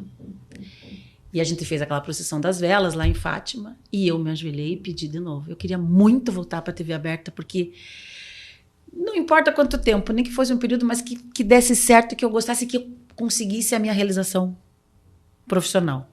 Que até então ficou um buraquinho ali que eu ia, mas não dava, né? Uhum. Voltei de Portugal, em 2019. Julho de 2019, junho de 2019, voltei. Na Aparecida, eu comprei um monte de incenso, assim, que tinha várias essências. Naquele dia, voltei no domingo de Portugal. Deu sexta-feira, uma semana. Falei, vou acender um incenso. Sorteei um incenso, e o incenso era de Nossa Senhora de... O incenso que eu comprei na Aparecida era de Nossa Senhora de Fátima. Acendi o incenso. Tava queimando a fumacinha do incenso, adivinha quem me liga? Leonardo Petrelli, falando assim, sexta-feira, você está pronta para apresentar a Hora da Venenosa na segunda-feira? Sem piloto, sem nada, Glauber. Eu, oi? Você vai ser a nova apresentadora da Hora da Venenosa. Eu falei, gente, fora de brincadeira. Eu desliguei o telefone e eu chorei por meia hora. Porque era uma coisa que eu queria muito. Então foi um presente da Nossa Senhora para mim, tenho certeza. Eu não ia voltar para a TV, Glauber. Voltei. E eu tenho outras passagens de vida, de milagres que eu recebi. E tudo que eu pedi na minha vida, eu tive, através da oração. Então eu tenho muita fé. Assim como a Cecília é uma pessoa de bem com a vida, tem um cara que quer estar de bem com a vida. Mas parece que de alguma forma, não sei, Sérgio, vou te falar assim, ele sabe o que é estar de bem com a vida. Mas eu conversei muito com ele depois da entrevista. Ele é um cara que sofre. José Nascimento, você é um cara que sofre. E eu vou dizer por quê. Porque ele é um cara que ele tem uma missão tão forte de querer que o outro esteja bem. Que ele sofre com isso, né? Ele faz de tudo. Ele busca palavras nas chamadas escrituras sagradas, ele busca o melhor conforto, ele busca o melhor consolo, ele busca te apoiar, te animar, e é alguém que tem isso quase como um fardo, no sentido de eu ver uma pessoa boa demais sofrendo muitas vezes por pessoas que eu não sei se sabem reconhecer nele o valor e do ser humano incrível que ele é. Então, um gestor, uma pessoa da comunicação, um jornalista, um cara que está sempre vivendo no seu tempo e tentando tirar do seu tempo o que há de melhor. José Nascimento. E eu fui uma vez, Glauber, para um evento em Miami, quando eu era diretor de uma emissora de televisão, e eu fui com uma pretensão muito grande de estudar mais comunicação, de ver tendências. E eu ouvi uma executiva dizer o seguinte: as pessoas só querem conversar. E daí que eu entendi um pouco mais do que é comunicar. Ele é sim levar uma mensagem, levar informação, debater, discutir e toda aquela parafernália teórica que a gente tem. Mas o que nós estamos fazendo é que é a riqueza, que é o conversar, que é o dialogar. E eu quero trazer 2 palavras para esse tempo nosso aqui. A primeira delas chama-se sincronicidade, que está muito ligada ao que você falou. E eu acredito muito numa outra questão que chama-se propósito. Qual é o teu propósito? Por que você nasceu? Se nós aprendêssemos desde cedo o que é o propósito nosso de vida e fôssemos construindo, as nossas vidas seriam mais calmas, mais felizes, né? Porque a gente ia estar numa construção permanente. Eu tenho um propósito de vida. O meu propósito, que eu só descobri com 32 anos, eu escrevi, e você que está aí, escreva o seu propósito. Não importa a idade que você está. É potencializar o talento das pessoas para que elas alcancem grandes resultados para si e para as suas empresas. Eu faço isso como executivo, eu faço isso como mentor, como consultor, como professor, como palestrante. Potencializar o talento das pessoas. Não achar o que as pessoas têm de defeito, pontos fracos, mas pegar naquilo que elas têm de melhor e dizer o seguinte: esse teu melhor vai te levar a um outro patamar. E aquilo que alguém está dizendo que é defeito, quando você melhorar naquilo que você é bom, você vai reconstruir para cá. E aí, depois do Nascimento, a gente teve, finalmente, né, a convidada que a gente queria ter quando a gente chamou a Nora Munhoz, que era uma veterinária. Não só uma, 2. Então são 2 episódios. A gente ia pensar no primeiro momento até fazer um episódio com as 2 aqui. Sim.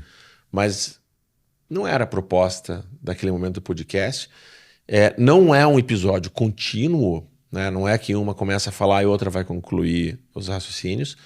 Mas cada uma, mesmo sendo veterinária e as 2 sendo veterinárias preventivas, elas trazem, através das suas especializações, informações, desmistificam, ensinam, são queridas. Foi uma delícia conversar com as 2. E foram as conversas que eu tive, assim, um tom de voz mais suave, porque o tempo todo parece que quando você fala de bichinhos, você fala de cães e gatos, você não pode levantar a tua voz. E quando você está falando com autoridade sobre isso, me dá a sensação também. Então, em primeiro lugar, veio a doutora Érica. Um outro tipo de erro comum que o pessoal tem com relação à alimentação. O que se pode dar uma recomendação? Até em relação ao material do pote é bem interessante. Armazenamento da ração. Né? Tipo de ração? O tipo de ração. A gente tem várias hoje no mercado. Cada dia está surgindo uma nova. Resto de comida? Nossa, aí... Não, né? Complicado, de forma alguma. Comida é pra gente, né? A gente faz com sal pra gente. A gente faz com todos os temperos pra gente. Tem alimentos que são tóxicos para os animais. E então, assim... uma ração de boa qualidade é a melhor forma com que você vai dar qualidade de vida para o seu animal. Como é que eu sei que a ração é de boa qualidade? Porque eu entro no supermercado, no pet shop, rações, eu vou ver o preço. E daí tem lá indicações para raça tal, sênior, castrados, indoor. Nesse universo, que filtros você sugere que a pessoa procure? Primeiro, ela tem que ter um nome escrito ali, ração super premium, né? Super premium. Super premium. Todas as marcas têm um tipo de ração super premium ou não? Não, nem todas. Nem todas as marcas. Não vai citar marcas aqui, Sim. Mas essa chancela existe na embalagem. Tem que estar escrito na embalagem, né? Ração super premium. E é bem importante também a gente ver a digestibilidade dessa ração. Normalmente vem escrito. As rações boas mesmo... elas estão ali no rótulo escrito a digestibilidade desse alimento. O que é a digestibilidade? Nada mais é da porcentagem, né? Por exemplo, se você vai dar 100 gramas para o seu animal de ração, Tem rações aí com 90% de digestibilidade. Quer dizer que 90% desses 100 gramas o animal vai ingerir, vai absorver e de nutrientes vai para ele. Os 10% é cocôzinho que vai embora, que não precisa. Essa é uma boa ração. Essa é uma boa ração. Uma ração que não é boa, qual que é essa proporção? Os patamares tem a super prêmio e a standard, né? Que é aquela realmente a standard é o quê? 50-50? Às vezes até menos. E na semana seguinte, complementando um tanto disso, a doutora Carol trazendo algumas coisas que eu não sabia nem que existia na veterinária, sinceramente. Desconfiei que poderia existir, como por exemplo a acupuntura, mas florais e medicina quântica.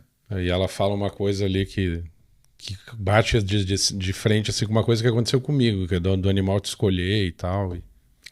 Entra nesse campo, né? Sim, aquilo... O campo da energia, né? Aquilo lá me tocou muito porque aconteceu comigo. Que ela fala exatamente o que aconteceu comigo, de você meio que desejar e aparecer ali o animalzinho. Que é o meu gatinho lá, o Jorel. Acompanhe essa história e me diga que faz algum sentido para você ou se você tem alguma coisa assim na sua vida. O Sérgio Hortêncio, ele é um gateiro, ele tem gatos. Ele tem um gato que fica realmente domiciliado dentro de casa. E eu comentava com ele outro dia essa história da percepção. Eu não gosto desses nomes, mas a percepção extrasensorial dos animais. E ele comenta que a tia dele sabe quando ele vai chegar em casa porque o gato se alvoroça. 5 minutos antes dele chegar.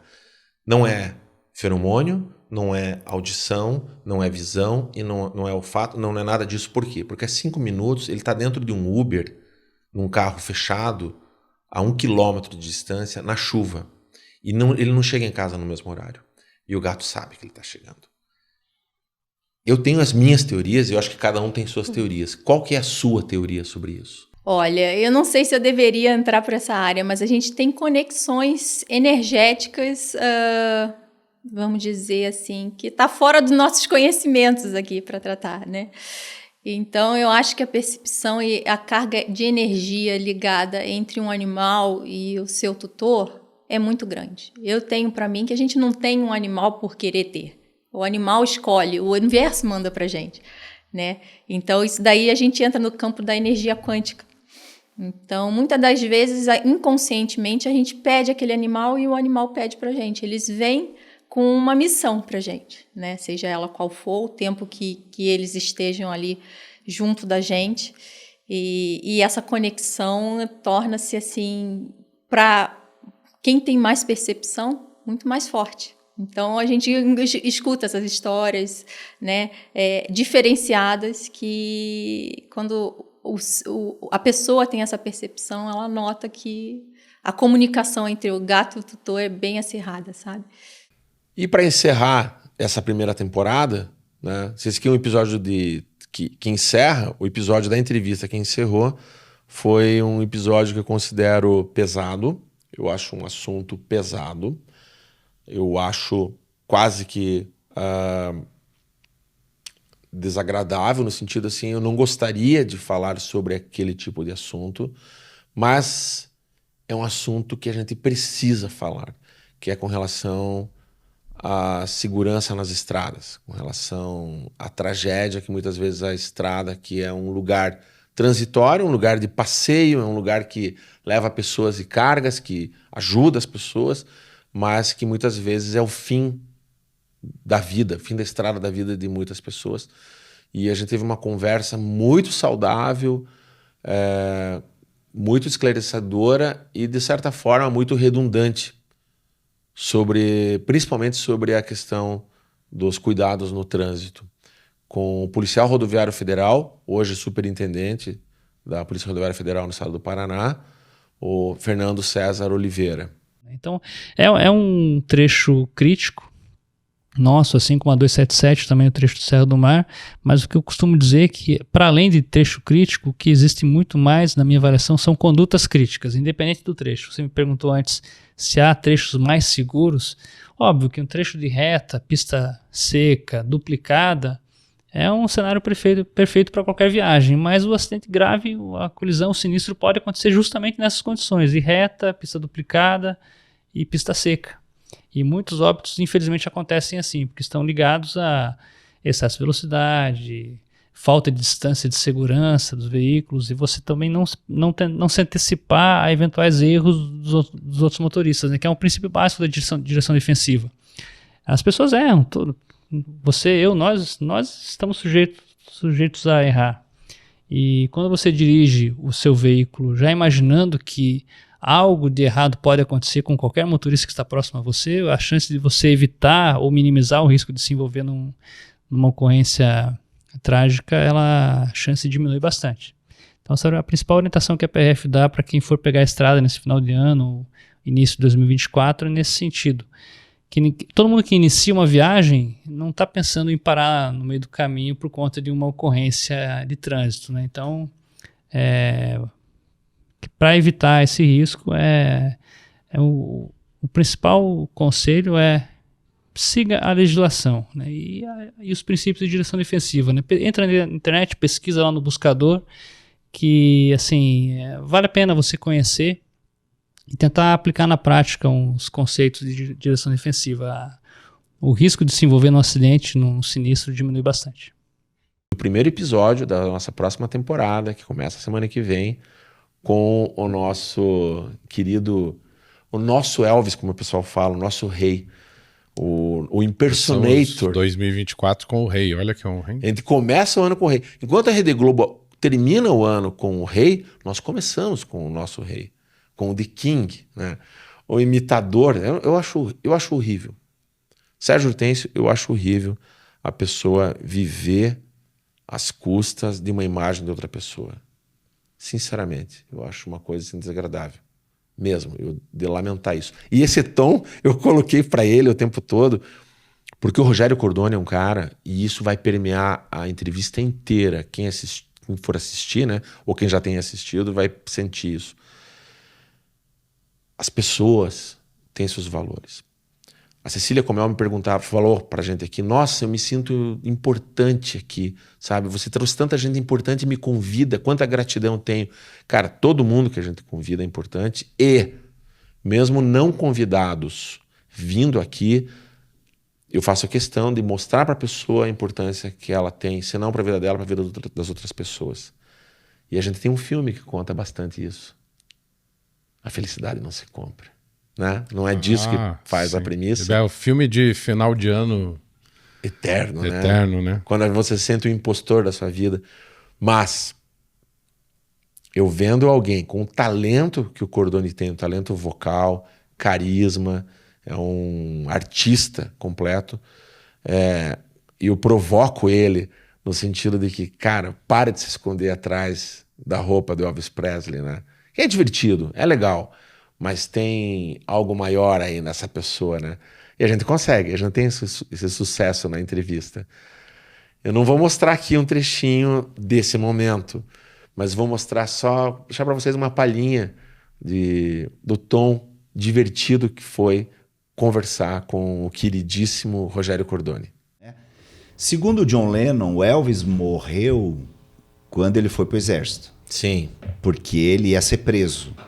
Porque ele desafiou a polícia num show na Flórida. Você não pode fazer isso, não pode fazer aquilo, não pode fazer aquilo, não pode fazer aquilo. Porque são movimentos sexuais, mas são movimentos que os negros fazem. Na dança dos negros. Então, tinha essa conotação racista do Elvis, um cara branco, levantando uma bandeira negra. Uhum. Então, ele foi um cara perigoso para a época. Foi um cara perigoso, assim como fizeram isso com Chaplin e outros artistas, o Chaplin é comunista, o Chaplin é isso. E tiraram o cara dos Estados Unidos, quiseram fazer a mesma coisa com Elvis. A mesma coisa que fizeram com Chaplin, vamos fazer com Elvis. Vamos mandar ele para a Alemanha. Mandaram o Elvis para a Alemanha, cara. O cara tava no auge, estourado, rock and roll. Fala, acabou o Elvis, cara. Acabou essa palhaçada. Acabou, vai servir o exército e agora você vai ser um garoto bonitinho e bom. E não vai mais rebolar. Porra, o Elvis, no auge da carreira, foi pro exército. Daí ele só fez filmes. filminho bonitinho e tal. Quando ele volta, né? Quando ele volta, tal. E daí o que acontece? Teve um especial de Natal e o diretor, um Glauber, estilo Glauber, falou: Elvis, você é aquele Elvis, cara. O Elvis já tinha esquecido que ele era aquele Elvis. Cara, você não é ator de cinema, cara. Pare com isso. Você já fez aí 33 filmes. Chega. Em 10 anos, sei lá. Cara. Vamos... Que especial de Natal nada, cara. Vamos mentir aqui pro teu empresário. Vamos fazer uma roupa de couro, preta, rock and roll, tal. Daí o Elvis voltou aos palcos. E ali ele viu o contato com o público, chegou pro empresário e falou: nossa, eu quero voltar a fazer show. Então é isso, Sérgio. Temos aí os nossos queridos convidados dessa primeira temporada. Já temos um sabor aí do primeiro convidado para a segunda. Não vamos mudar logo, mudar a identidade visual por enquanto. Talvez a gente faça isso... A gente faz isso a hora que a gente puder contratar um profissional mesmo. E quando que a gente vai conseguir isso? Essa é a pergunta. Não sei, mas eu gosto dessa logo, acho que ela está... Não, eu acho ela ótimo. Nos representa bem. Eu tinha pensado em mudar o tom, em vez desse tom azulado, ser um tom púrpura, um tom esmeraldino, para ter uma outra identidade visual. Não, acho que tá legal essa logo. Acho que eu gosto do azul. Vamos manter mais uma temporada assim. O que vocês acham? Vocês acham que a gente tem que mudar a logo? Vocês acham que tem que mudar visualmente?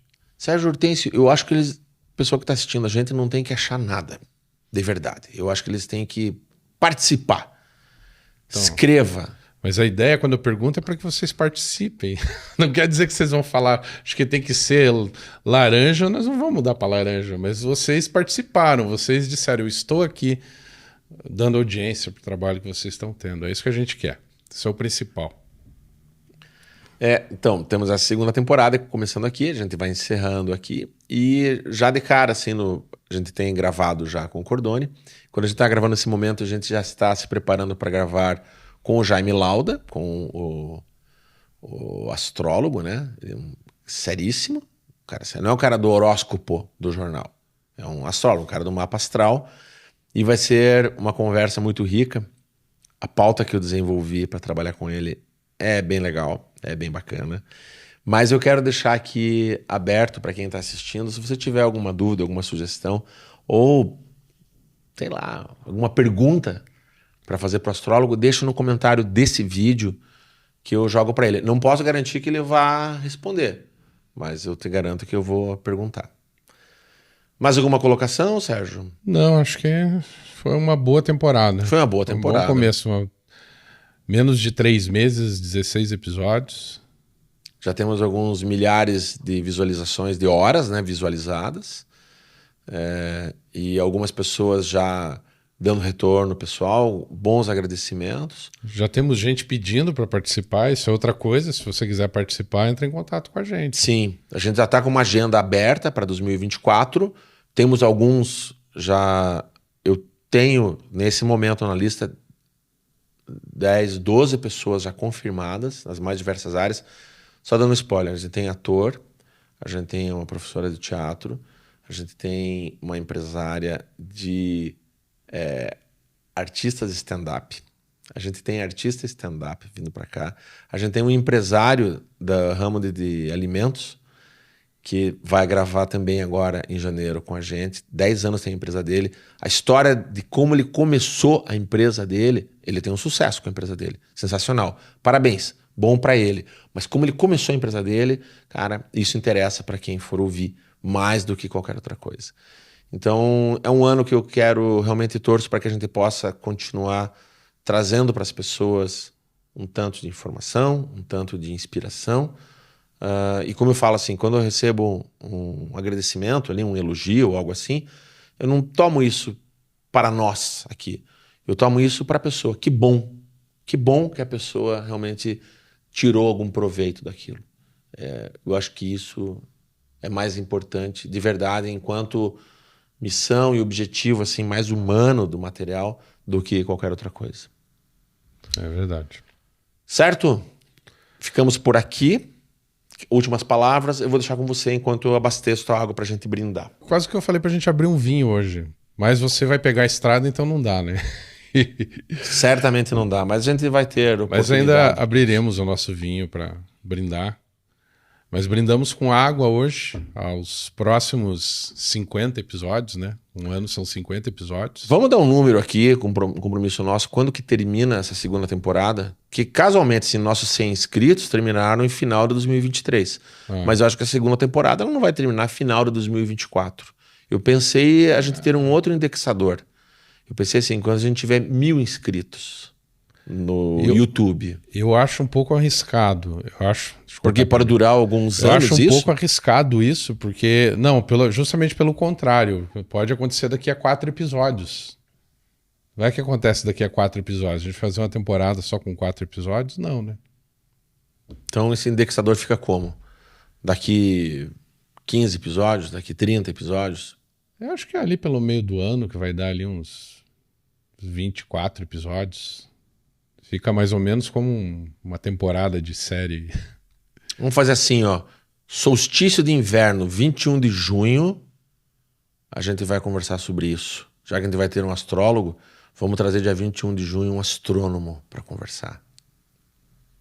Falando sobre o solstício de inverno. E aí a gente faz esse especial da segunda temporada. Para vocês que acompanham a gente até agora, muito obrigado mais uma vez pelo tempo.